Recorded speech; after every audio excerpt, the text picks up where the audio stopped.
안녕하십니까, 박관장입니다. 제가 오늘 아침에 눈을 뜨고 기도를 하는데 솔직한 심정이 그랬습니다. 아버지, 정말 진정 모르겠습니다. 신앙생활을 하면 할수록, 성경을 파면 팔수록 하나님에 대해서 더 알아지는 게 아니라 오히려 더 몰라집니다. 옛날 같으면 A입니까 B입니까 이겁니까 저겁니까 정답을 달라고 애원도 하고, 또 내 눈에 맞는 길을 덜컥이 선택을 해서 가기도 했습니다. 그런데 물건 하나 사는 인생이 아니지 않습니까? 자식이 아버지 길을 가겠다는데 제가 어떻게 그 모든 길을 알고 가겠습니까? 정말 모르겠습니다. 오늘 카메라 앞에 서기 전까지만 해도 제 머리 안에 수많은 계산이 돌아갔습니다. 날 것으로 전해야 하나, 지난번처럼 격식을 차려야 하나, 컨셉은 도대체 어떻게 잡고 나가야 되는 것일까? 말씀을 선포하기 전에 이 기로에 서서 에너지를 다 써버리는 겁니다. 출발하기 전에 진이 다 빠져요. 순간 정신이 번쩍 들어요. 이것이 본질이 아닌데 내 시선을 묶어두려는 사단의 작전 세력이로구나, 이런 생각이 드는 겁니다. 중요한 건 앞으로 나아가는 것인데 내가 왜 또 내 머리로 정답을 맞추려고 발버둥 치고 있구나. 세상에는 나 안다, 나 다 안다고 말하는 이들이 차고 넘칩니다. 천지 삐까리예요. 자기가 하나님을 다 분석해서 마친 것처럼 당당하게 말들을 하곤 합니다. 하나님을 전부 분석을 해 놓은 것처럼요. 그런데요, 인간은 애초에 하나님을 전부 다 알 수 있는 존재가 아닙니다. 몰라야 정상입니다. 모르고 가면서 아버지가 이쪽을 열어주시면 이쪽으로 가고 저쪽을 열어주시면 저쪽으로 가는 게 맞습니다. 저는 오늘 그 모름의 상태를 그대로 인정하고 이 자리에 섰습니다. 성경을 보겠습니다. 시브리서 11장 8절을 보면 믿음의 조상이라 불리는 아브라함이 그 부름을 받아 떠나는 장면이 기록되어 있죠. 성경은 그가 유업으로 받을 땅을 향하여 나아갈 때 갈 바를 알지 못하고 나아갔다라고 기록되어 있습니다. 여기서 알지 못하고를 성경 원전에서 메 에피스타 메노스라고 말합니다. 에피스타 마이는 내 지성으로 계산해서 그 견적을 내는 것을 말합니다. 내 지성으로 파악하고 계산해서 견적을 내는 것을 말합니다. 거기에 부정어 매가 붙어서 내 머리로는 도저히 계산할 수 없고 주사위를 굴려도 계산이 완전히 끝난 상태가 전혀 아니다 라는 말이 됩니다. 아브라함도 몰랐습니다. 아브라함 앞에 내비게이션이 없었어요. 그럼 창세기 12장 4절에 아브라함이 어떻게 움직였는가를 보십시오. 여호와의 말씀에 따라갔고 라고 합니다. 히브리어 원어로 얄라크입니다. 그냥 걸어간 겁니다. 몸을 던진 거예요. 완벽한 지도가 손에 쥐어져서 한 걸음을 뛴 것이 아니라 말씀이라는 소리가 들리는 쪽을 향해 자신의 모르는 상태를 다 아시는 아버지의 상태로 그냥 덮어버리고 나아간 상태를 얄라크라고 하는 겁니다. 그런데 아브라함이 떠날 때 어디서 떠났습니까? 하나님이다. 성경은 창세기 12장 5절에서 아브라함이 하란에서 모은 모든 소유를 이끌고 나왔다라고 기록합니다. 여기서 말하는 소유물, 획득물은 아브라함이 가진 존재적인 영적 상태를 보여주는 거죠. 하란이 어떤 곳입니까? 불타서 없어져야 할 곳, 목이 마른 상태, 구원을 간절히 기다리는 상태이지 않습니까?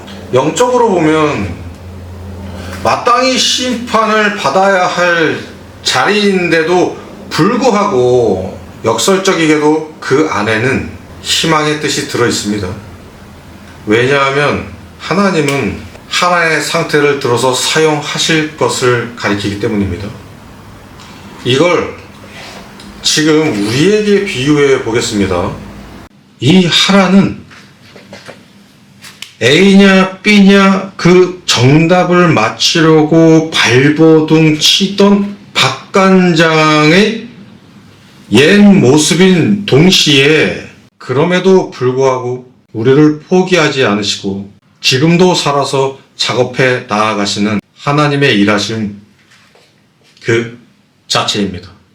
결국 이 아브라함의 전체 이야기는 옛날 옛적의 남의 나라 이야기가 아니고요. 바로 지금을 살아내는 저와 여러분의 이야기입니다. 목회자들도 그 안에 포함됩니다. 내 지식으로는, 내 지성으로는 도저히 계산할 수 없고 사방이 막막한 하란일지라도, 사방이 막막한 하란의 상태일지라도 말씀이 가르치는 대로, 그 소리가 들리는 대로 마음을 간직하고 그 인도함에 따라 나아가는, 그것이 성경이 말하는 진짜 믿음의 여정인 것입니다. 세상 사람들을 보십시오. 자기가 조금 아는 지식, 몇 줄 읽은 신학책을 지갑 속에 지폐처럼 품고 다니다가 기회만 왔다 싶으면 꺼내 보이고 이렇게 말합니다. 나 안다. 나 하느님 다 안다. 나 그 하늘에 대해서 다 안다. 라고 당당하게 말합니다. 그런데 막상 꺼내서 말씀 빛으로 비춰보면 짝퉁 인간이 만들어낸 가짜 확신에 불과합니다. 이런 모습을 보면 우물 안의 개구리가 생각납니다. 우물 안의 개구리도 하늘을 봅니다. 우물 안에 그 좁고 둥근 통로로 보이는 하늘 분명히 보이지 않습니까? 개구리는 부정할 수 없는 사실을 지금 보고 있는 거예요. 그러니까 그 우물 안의 개구리는 그 좁은 통로로 보이는 그 하늘을 향해 내가 하늘을 보았다? 라고 하는 겁니다. 내가 하늘을 안다? 라고요. 그리고 그 안에서 알을 낳고 부화하면서 가르칩니다.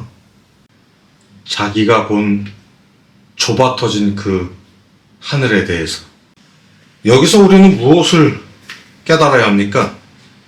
그 좁은 우물 안에서 개구리가 배워야 할 것은 자기가 하늘을 안다라는 오만을 말하는 것이 아닙니다. 지금 그걸 말하는 것이 아니에요.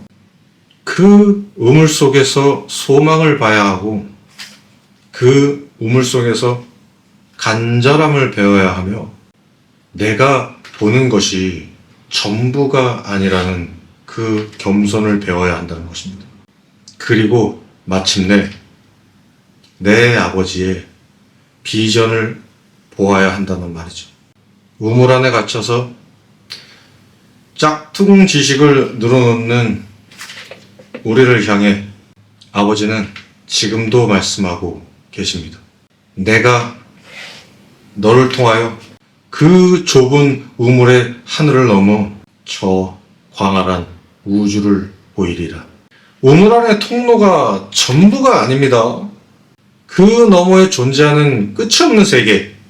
인간의 지성으로는 감히 견적조차 낼 수 없는 그 세계, 바로 그 거대한 아버지의 세계가 기다리고 있습니다. 그런데 왜 아직도 그 좁은 우물 바닥에 앉아 이게 맞네 저게 맞네 세상이 만들어낸 가짜 정답을 맞히려 에너지를 쏟고 계십니까? 이제 내 머릿속에 돌아가는 많은 계산들, 내가 길을 찾아내겠다는 그 교만을 던져버리십시오. 미처 내 이성으로는 이해할 수 없고 내 지식으로 납득조차 할 수 없을지라도 말씀이 가르치는 대로 그냥 물 흐르는 대로 나를 내려놓는 겁니다. 내 핸들을 완전히 아버지께 맡겨버리는 겁니다. 우리가 그렇게 내 계산을 내려놓고 나라는 존재도 완전히 내려놓을 때 내던진 모습을 보시고는 아버지가 이렇게 말씀하십니다. 이놈 봐라. 지 머리로는 모르겠다면서 나 하나 믿고 따라오네. 기특하다.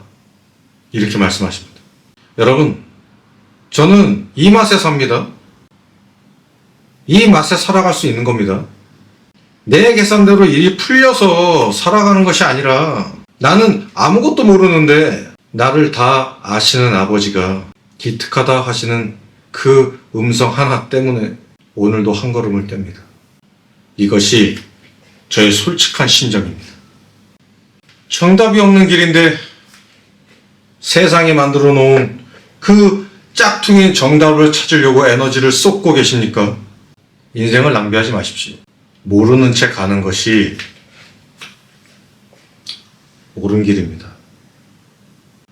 알려고 하면 할수록 교만의 늪에 빠지게 되는 겁니다.